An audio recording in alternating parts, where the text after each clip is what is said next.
great to have you joining us today. Well, it's a joy to be here, Imogen and Sally. I'm very grateful for the invitation.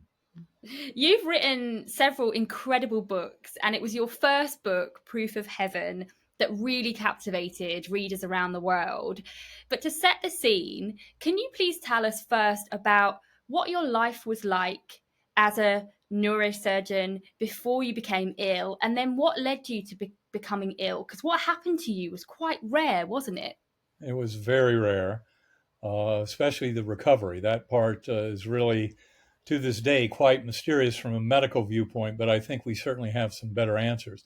But Mm. just getting back to your question, I'd spent the first 54 years of my life owning a fairly conventional scientific worldview. That is, our modern science through the 20th and early 21st century. The general model out there is of materialism or physicalism, which basically says only the physical world exists, and therefore you must somehow explain how the physical matter of the brain is related to what we experience as consciousness, the brain mind connection.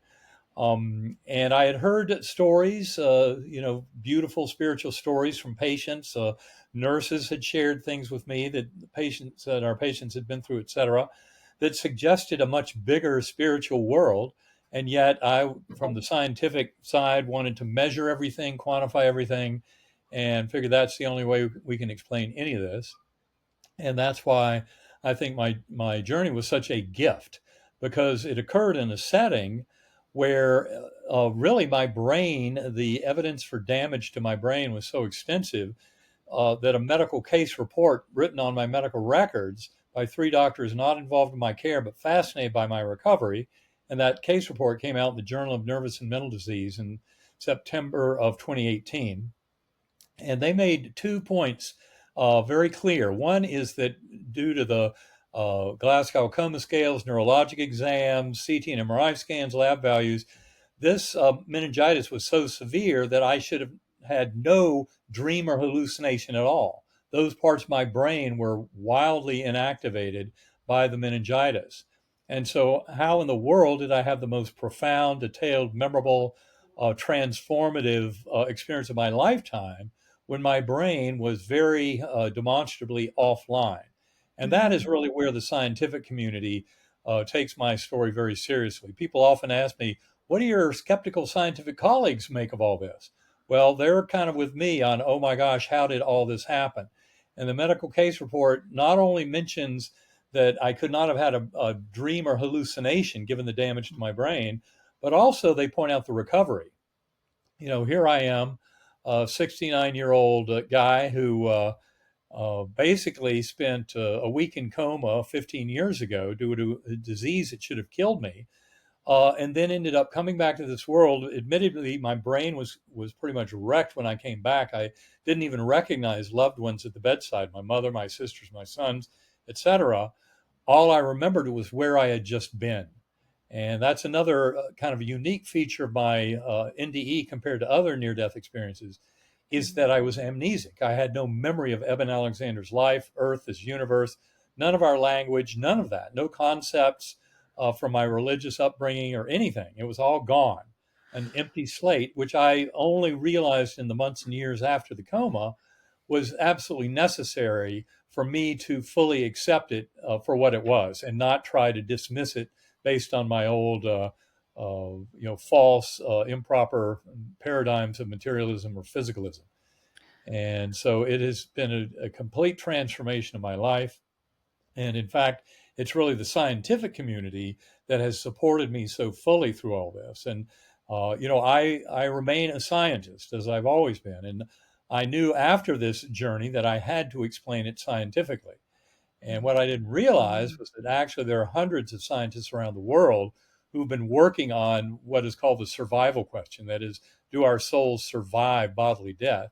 For decades now. And they really are making tremendous progress. And I think my story and Proof of Heaven have really helped to kind of foster that environment of kind of learning and growth and a deeper understanding that leaves the bleak and paltry fiction of materialism with its false sense of separation, that we're all separate from each other as opposed to being unified through consciousness. This is where the science of consciousness is headed. And the evidence only really leads in one direction, and that is one that supports the primacy of mind and that we're all really connected through mind. And it's really the mind of the universe that we're connected through.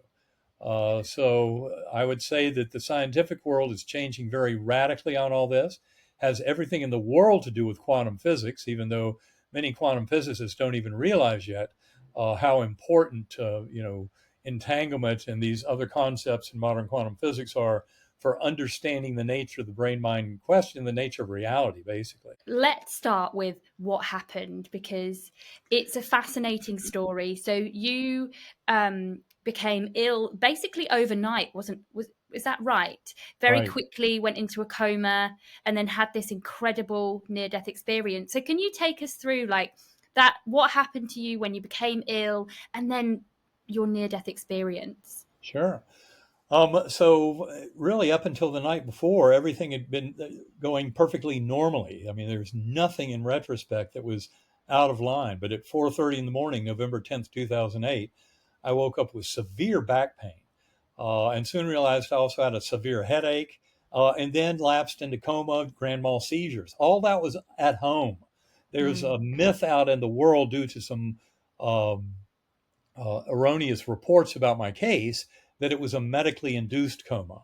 But as Bruce Grayson, who has studied NDEs for more than 45 years as an MD, as a skeptical MD, uh, put it in his chapter 10 of his recent autobiography entitled After. In that book, chapter 10 pretty much discusses my case in detail. And Dr. Grayson makes it very clear that I went into coma before any sedation was given, even though I had powerful sedating medications that week because of the seizure issues and how I was just struggling at such a low conscious level. By the end of the week, I actually emerged from coma while I was still on very powerful sedation. So the important thing to the scientific community is that it was a meningitis-induced coma. And the reason that's so important is because of what we know about the nature of meningitis and how it affects the brain, affects especially the neocortex, the brainstem. And this was a very severe case. That's what that case report makes clear. But the other important thing that they made clear in the case report, in addition to my brain could not have even had a dream or hallucination, is the survival. When they submitted the case report, the peer review editors at Journal of Nervous and Mental Disease said this case is absurd. Nobody's ever been this sick from bacterial meningitis and then made a full recovery. How do you explain it? And they explained it by saying because he had an NDE. So that's why the Mm. scientific world takes this kind of evidence extremely seriously. And so I'll now take you into the experience itself. Important to point out that one of the atypical features of my near-death experience is that I was amnesic. I didn't remember any of the life of Eben Alexander. I had no words, language, no knowledge of this universe, this earth, none of that. Humans, all gone. And Wow. it was apparent to me in the months and years after my coma why that had to be. If I had followed a more kind of standard pathway, would have been more tempted to reject it as a hallucination. And that's why I needed to go really deep and have such an extreme case of meningoencephalitis. And where it all started in this kind of amnesic state was in what I call the earthworm's eye view, a very primitive, coarse, kind of unresponsive realm, like being in dirty jello. I have strong memories of roots or blood vessels all around me. I had no body image during any part of the journey. And in this earthworm's eye view, luckily, it didn't last forever. And it sounds foreboding when I talk about it, but when I lived through it, it was the only reality I knew. So I simply accepted it, no complaints. But luckily, I was rescued by a slowly spinning white light that came packaged with a perfect musical melody. And that white light opened like a rip in the fabric of that ugly earthworm eye view realm and led me up into this brilliant, ultra real gateway valley. And this is where so many people kind of misunderstand near death experiences. They think, oh, they must be kind of dreamy and murky. No, that realm was much more real than this realm. This is Wow. dreamlike by comparison. And of course, Really? that is the story that comes through over and over and over again Yeah. when you pay attention to near death experiences going back thousands of years. That's why they are so transformative in people's lives and why people come back not fearing death. because they realize death is not an end. It's actually a liberation from the shackles of the prison of the brain and body in the physical realm, and kind of this sense of self. The good news is we can all discover that on our own through meditation, centering prayer, other modalities. You don't have to have an NDE. But anyway, back to my story. Up into this brilliant Gateway Valley, I was a speck of awareness on a butterfly wing. There were millions of other butterflies looping and spiraling in these vast formations, colors beyond the rainbow. And down below us was a meadow surrounded by this forest. There were crystal blue pools that were filled by these sparkling waterfalls. All the plant life was absolutely lush and fertile. Buds, blossoms, flowers, everything opening up in this rich, dynamic kind of bravado of life. That was just indescribable. And it was like a festival going on because there were thousands of beings down in that meadow and they were dancing. Lots of joy and merriment. There were children playing, dogs jumping. I mean, incredible festivities. And all of it was being fueled because up above were these swooping orbs, pure kind of oval, essential beings. I would say I called them angelic choirs because they were emanating chants, anthems, and hymns that would just thunder through my awareness. I mean, it was absolutely a magical place, as you can imagine. It turns out I wasn't alone in all of this. There was a beautiful young woman, sparkling blue eyes, high forehead, high cheekbones, broad smile, soft brown hair framing her lovely face. She served as a spiritual guide. She was there with me on the butterfly wing. And she looked at me with this look of pure love. And her message to me, she never had to say a word, but just this beautiful kind of melding of mind, a telepathic, emotional, informational message, which when I put it to words weeks later after I'd come out of coma, the message was very simple. You are deeply loved and cherished forever. You have nothing to fear. You are deeply cared for. And I cannot tell you how promising and reassuring that was in that part of the journey. That's the other interesting thing is I remember around that time is a soft summer breeze that blew through. And it changed everything about my awareness of it because I called that breeze later on the breath of God or the divine wind. It was my first knowing in that amnesic state of the beautiful, loving, spiritual power of that infinitely loving God source at the core of the universe. I mean, something like 90% of near-death experiencers come back from these experiences and have for thousands of years, believing that there is some loving, intelligent force at the core of the universe. And I realized from my journey, it doesn't matter if you want to label that as God, Allah, Brahman, Vishnu, Jehovah, Yahweh, Great Spirit. I don't care what words you want to use. The reality is that is what we find there. That is the deep reality that comes back. And if more than 90% of NDEers come back believing in that force, I think the rest of us should take it pretty seriously. That God force is very real. In fact, I saw it as the very source of our conscious awareness. Now, I'll get back into this Gateway Valley with that beautiful guardian angel. And what happened next was I remember already I'd had the musical portal take me up from the earth or my view into this brilliant ultra real valley. And now those angelic choirs above were provided yet another portal to even higher levels.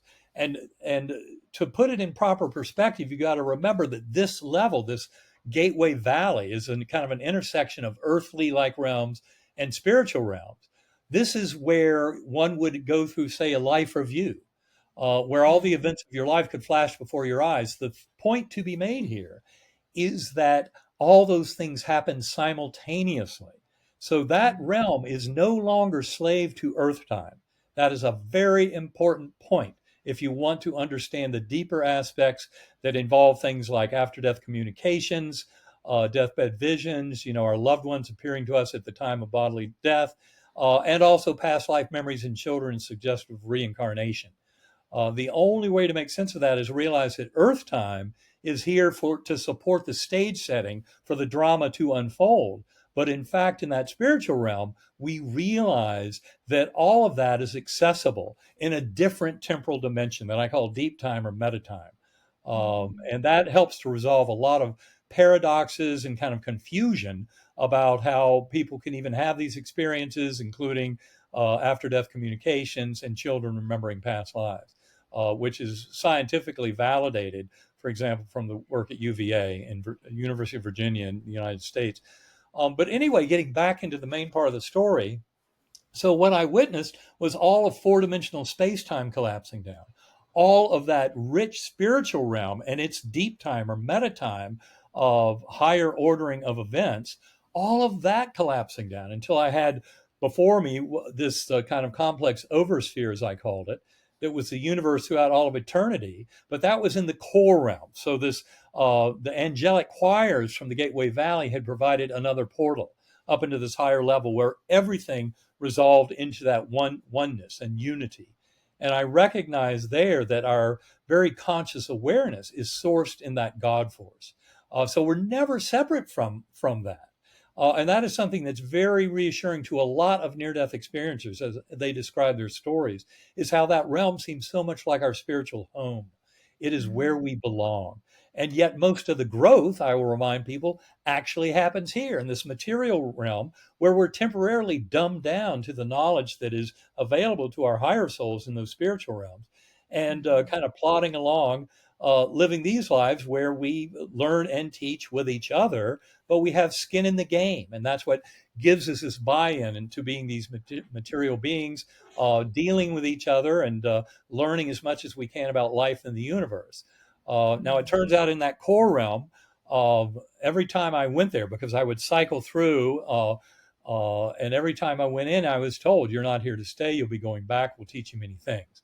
And what did happen is in the midst of all those lessons, and the lessons are what make up so much of what I've talked about for the last 15 years, but they're really very simple.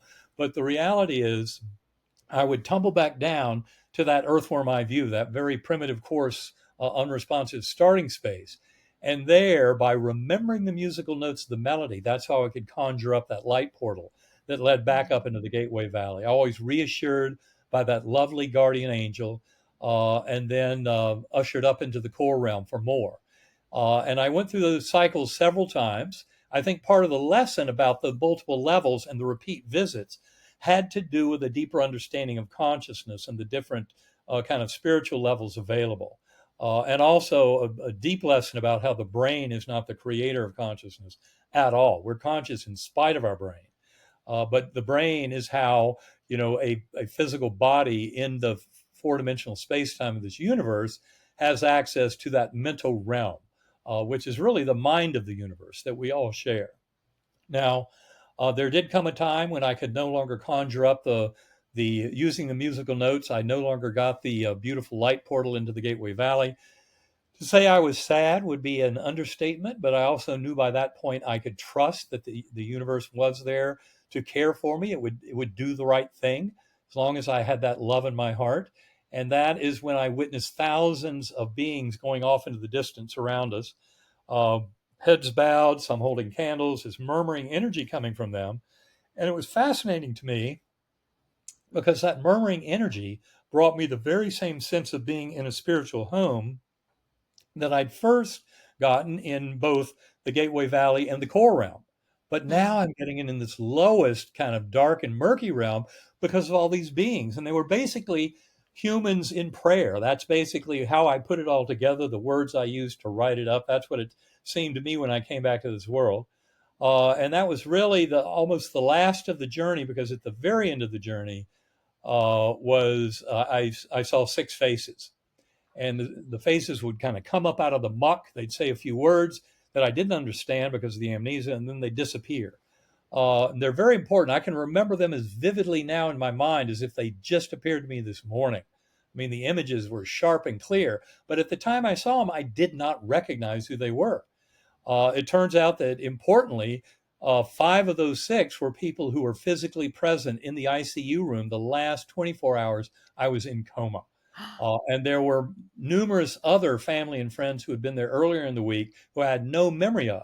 The reason this is important is because these serve as what are known as veridical time anchors.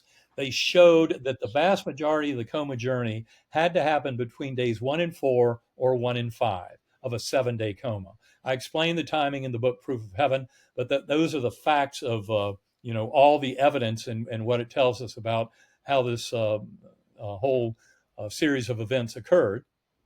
And it was really the sixth face that got my attention. That was of a 10-year-old boy. And it turns out it was my son. His name is Bond. That name is obviously far more pertinent than I ever appreciated before my coma. But during most of that week, they had protected Bond from the worst news. But on that Sunday morning, day 7 of coma, they heard that, the family was in a conference with the doctors, where the doctor said I'd gone from 10% chance of survival down to 2%, no chance of recovery. And that's why they recommended stopping antibiotics, taking me off the ventilator, and just letting me go. And Bond was just outside the door and overheard all this, and now realized it was much worse than he'd been told. So he came running down the hallway, pulled open my eyelids, one eye looking over there, one eye over there, neither pupil working. Anybody in medicine knows that's a horrible picture. And I'm certain I did not see him with my eyes or hear him with my ears. I was far too gone from this world based on my neurologic exams and all the other medical evidence in this case. But somehow his message got through. And he was pleading with me, Daddy, going to be okay? Daddy, going to be okay? As if somehow that would make it so. Now, I didn't understand the words, and I didn't know who he was. But there was something Mm. about that pleading. And I had been through this entire journey with my amnesia, thinking this can continue, it can cease, none of it matters.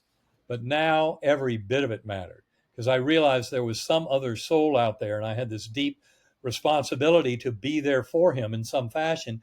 And yet I had no idea what that meant or how to do it. And that's how I ended up being drawn back to this world. My higher soul and free will, I came back to this world. But when I was first waking up there in the ICU room, and fighting the ventilator, and they took out the breathing tube, and I went, "Thank you." I don't remember any of that. I don't even remember much of the next 36 hours. I was in and out of a paranoid, delusional, psychotic nightmare. But the interesting thing is that I'm glad I wrote all the memories down as quickly as I did from this experience, because the memories from that nightmare phase after I woke up from coma disappeared within a few weeks. The memories from the deep coma journey are as sharp today as if the whole thing happened yesterday. I've spent the last 15 years working with neuroscientists and other scientists, physicists, et cetera, trying to get to deeper understanding of all this, because the scientific community certainly realizes the importance of my story because they get the medical details. I mean, the lay people, they're welcome to the case report, and they certainly can make good sense of it. It's available on my website if you want to read it. It's also available at uvadops.org, which is the group that actually wrote the case report. I think the one of the most important things is that recovery was really unprecedented, and that's the thing that got the attention of the scientific peer reviewers. They said, "How in the world do you explain this case? It's absurd. Nobody's ever been this sick and recovered fully." And they said it's because he had a near-death experience. So that gives us the proper focus for kind of the spiritual nature that we are as human beings, and how important it is in bringing us into healing and wholeness. What a fascinating story. It's just unbelievable, really. But I'm interested to know, Eben, when you were in that spiritual realm, were you conscious that you were Eben and you had this whole life back on earth, or you were just in a whole nother Absolutely not, place? zero, not even a Wow. whisper of that. I mean, Yeah. literally, the entire journey was spent in complete amnesia for my life. And that Yeah. is a very atypical feature for an NDE. But Mm. my NDE stacks up. I mean, if you use the Bruce Grayson NDE scale that he devised in 1983, that has 16 different elements to measure the strength of an NDE, maximum score is 32. My score was probably 28 or 29. It's one of the highest scores they'd ever seen.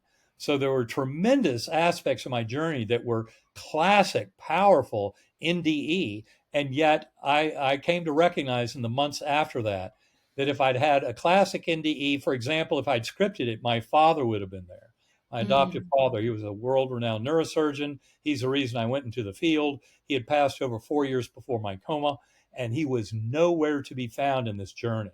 And to me, Wow. that was a very bothersome scenario, because the more I read about NDEs, I'd never read about them before, but you can bet after having one, I had to read everything I could get my hands on. But my oldest son, who was majoring in neuroscience in college at the time, told me to write everything down before I read anything. Best advice I've ever gotten. Wrote 20,000 or so words about my NDE, then dove deep into that literature. But I was shocked because the more I read about it, the more I realized that that guardian angel who was so important in hosting me through this experience is supposed to be someone very important to you in life. And yet I came back knowing her so well from this beautiful mind meld we had shared, this telepathic connection, that I knew I'd never met this woman. And that, of course, is kind of at the heart of the story of Proof of Heaven. And people who've read the book will realize just how important that beautiful guardian angel was. But I can tell you, as we report in the third book, Living in a Mindful Universe, where I go into a lot of detail about everything that's happened in the 15 years since the coma, about coming to a deeper understanding. Every bit of that has to do with coming to an understanding of the primacy of mind. That's really where the scientific community is headed. That's where I think my story has been such a powerful contribution to the scientific literature on consciousness, and has really helped a lot of scientists step up to the next level of realizing we live in a much bigger universe than the puny little picture entailed by materialist or physicalist scientific thought. And I think that's really helpful as well for grievers. So, people who've lost a loved one, to hear these stories like yours and to know that this life isn't the only life, death isn't the end. And you talked about consciousness and the mind body connection. What have you learned that might bring comfort to somebody who is grieving the loss of a loved one when it comes to consciousness? I think the most important thing to say is that our souls are eternal. What we are talking about here in terms of a scientific model is that consciousness is primordial in the universe. It's fundamental. The physical universe emerges from the mental. And this is where, for example, placebo effect is just the beginning of our kind of demonstration of mind over matter. The brain is not the creator of consciousness. It's a filter, a reducing valve that allows that primordial consciousness to manifest.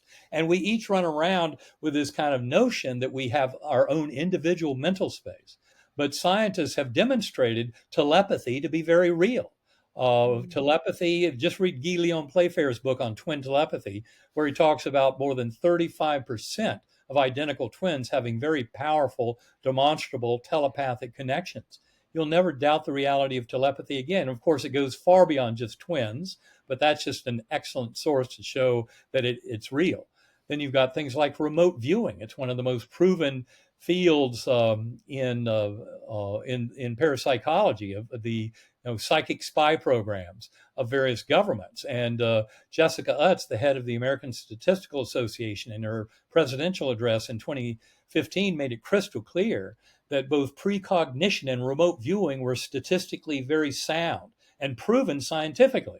And this is why remote viewing, telepathy, these are very powerful, scientifically proven modes to show us the kind of primacy of consciousness in the universe and our connectedness.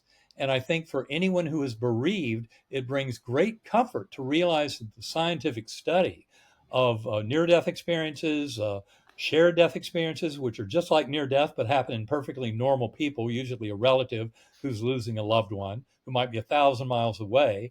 But in a shared death experience, the bystander soul gets pulled along with the dying soul, even to the point of witnessing a full-blown life review. And then the bystander soul comes back to this world. Shared death experiences are not uncommon. If you check into Shared Crossing Project with William Peters in Santa Barbara, Google that, and you'll find a tremendous program that he's developed to help enhance the chances that people might have a shared death experience with a departing loved one. And he recently wrote a book that's called At Death's Door, and that's William Peters. I highly recommend that book. But it's really, about coming to understand near-death experiences are just the tip of the spear at showing us this primacy of consciousness and the ongoing nature of our relationships with loved ones. After-death communications, deathbed visions and end-of-life visions in the hospice literature, where people go on to die, are identical to what you find in the near-death literature. They always have loved ones who appear to them. Before my coma, I would have thought, loved ones who have already left the physical plane. Before my coma, I would have proudly told you as this card-toting materialist neurosurgeon that that's wishful thinking that they see these loved ones. I Yeah. now know that it's an imprimatur that absolutely proves the authenticity of the experience the person is going through. It happened in Mm. my own mother, my adoptive mother, who passed over at the age of 99 in April of 2019. And she spent the last 4 days of her life unresponsive with a respiratory infection, not uncommon in a 99-year-old to have that kind of whack, down to the ground when you get a fever and infection. Mm. But 2 nights before she passed, kind of totally against any kind of medical understanding, she woke up, got out of bed, which her nurses said was impossible, woke the nurse up and said, "My mother's here. My mother's here. Call my children. She's really here." My mother was Oh. ecstatic. Now, Mm. unfortunately, the nurse did not call us, but we did end up going there within a day or two. Turns out, oddly enough, at that time I was down in the Bahamas giving a presentation with William Peters, on the afterlife and on shared crossings and all that kind of thing. And then I went right home to my mother passing from this world. And I spent the last night Mm. of her life. I was lying on a mattress on the floor beside her bed, had the most fantastic dreams of seeing her in her youth, her my father, Eben Jr., both in their youth, and other people involved in their lives, including many that I didn't know, all in these Mm. very real dreams going on. And then she passed from this world very peacefully at 8:30 the next morning, but she never returned to consciousness as Mm. she had at 2:30 a.m. when she saw her own mother.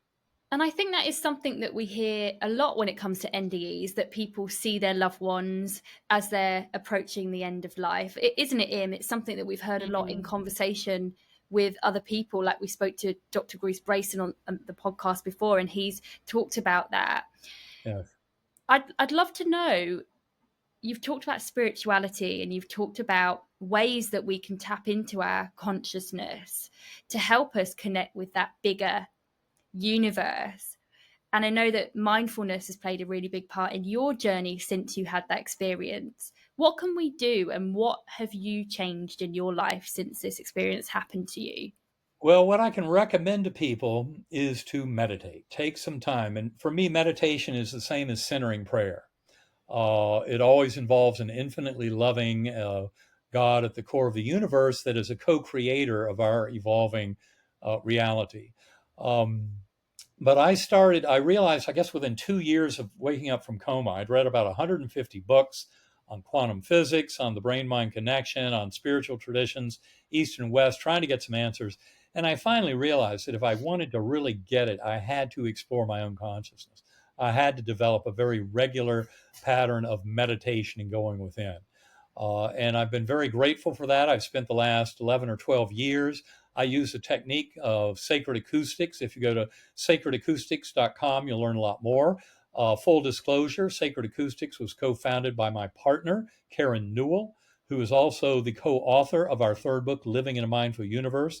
That book goes a long way towards bringing science and spirituality together, and also goes into deep detail about explaining what's going on with differential frequency brainwave entrainment. Why do these sounds of sacred acoustics have so much power? Mm. And we talk a lot about that. It has to do with the fact that they're intersecting in the lower brainstem in circuits that are more than 300 million years old. That has a lot to do with their great power at helping to separate kind of conscious awareness from our normal kind of ego, human focused consciousness into a much grander transcendental form of consciousness like you encounter in near death experiences. And I think it's because of that, the intersection of those sounds, the slightly different frequencies to the two ears. If you go to sacredacoustics.com, you can learn a lot more about it. She has very instructional videos and a lot of information. But it turns out I've used those tones pretty much daily for the last 11 or 12 years, and have used them not only to return to my NDE, not just to recover memories, but to develop a rich, ongoing, active, dynamic relationship with the various agents and entities and that infinitely loving God force that I Mm. first discovered in my NDE. But I've used meditation to return to that. And I think the biggest piece of information to share with people Uh, this has to do with one of my biggest discoveries early on was that there's far more to me and my soul and my kind of mental experience of Eben Alexander than just the little voice in my head. I love how Michael Singer in his book, The Untethered Soul, he calls the voice in your head your annoying roommate. And that's a very, very good way to put it. That is not your consciousness at all. Your consciousness is a far deeper mystery. The voice in your head is little more than a parlor trick compared to the awareness of that voice. I wish when Rene Descartes said that centuries ago, he said, I think, therefore I am. I wish he'd said, I'm aware of my thoughts, therefore I am. But the thoughts are not the magic of consciousness, it's the awareness. And that's where we teach people in our meditation play shops with sacred acoustics, etc., to let that little ego voice in your mind state a request, ask a question, whatever, at the beginning of the meditation. But then you learn to ride those tones, ride the music of sacred acoustics, focus on your breathing, and let that little ego mind drift off into the rearview mirror because you're off on an adventure. The more you do this, the more you start to develop kind of a broader ability to let go of that ego mind and open up into your true higher soul. And this is where, this scientific model of the brain is a reducing valve or transceiver that receives primordial consciousness but does not create it, starts to become very apparent because we learn that by going within, we can start exploring into that primordial mind and open ourselves to what the universe has to teach us to help us grow and transform at our current level of development. Can't wait to check it out. You've shared some incredible resources during this episode. I am curious to know, did you find it difficult to adjust back to this materialistic world after your spiritual experience? Because I can imagine it would have been quite difficult. Well, I can say for me, it was really a pleasant experience. I Okay. came back and do know that, when I first came back, my brain was really wrecked. As I said, not even recognizing beloved family members at the bedside. All that repaired over hours and days. And in fact, all my memories were back over about 2 months. And interestingly enough, I discovered through uh, comparison of conversations with close family about distant early events in my life that the memories were more complete after the coma than they had been before the coma. That's a real shocker to many people. And in our book, Living in a Mindful Universe, we explain a lot about how memory is not even stored in the brain. It's something that neurosurgeons have kind of suspected for a long time because there's never been a brain operation that was associated with the deletion of long-term memories, in spite of more than millions of brain resections over the last century or so. Never, including cases of hemispherectomy in young children, where half a brain was taken out. It's so interesting. It's absolutely fascinating. And I know a lot of our listeners are going to be so interested in your work and your books, and also practicing some mindfulness and some meditation and having a look at some sacred acoustics. So thank you so much for joining us and for sharing your story with us. It's really comforting to listen to. And where can listeners find you? Because no doubt they're going to want to read your books and find out more. So people can definitely find me at ebenalexander.com. And I would highly recommend the FAQ page, the blog postings, and especially the recommended reading list that has more than 100 books, chapters, some with uh, scientific papers with direct links to the papers, etc. So they can learn a lot Amazing. there. Go to sacredacoustics.com to learn more about the meditation. There's a free 20-minute OM download. Listen through headphones. Very important to split the sound signals to the two ears. Okay. You can learn a lot more about meditation at Sacred Acoustics. Then also, I would recommend Inner Sanctum Center. That's INNER sanctumcenter.com. That's a site Karen and I developed. It was Karen's brilliance, really. But that site has a whole host of interviews we did with thought leaders around the world on the science of consciousness, as well as other experiencers. We did all that during the pandemic. Every 2 weeks, we'd have these interviews, and they're now available for free right there at innersanctumcenter.com. There are Amazing. other channels available at that site for people. Like there's a mental health practitioner course. It's very advanced with Dr. Anna Mm. Newsom. Highly recommended, but that does have a certain cost to it. But also there's a monthly webinar we do with people, fans who are very interested in our work, where we do a very active personal Q&A with them. And that's all available at innersanctumcenter.com. Also, the new edition, the 10th anniversary edition of the book Proof of Heaven is out. That has 36 additional pages, including 36 pages that were added to Proof of Heaven, telling the story beyond 2012. So those are really kind of the main resources where people can find me and us and our work, and learn more about meditation, learn about all of this, because there's a tremendous body of evidence coming together from the hospice community, quantum physics, parapsychology, etc., that is starting to paint a very reliable picture of how all this works.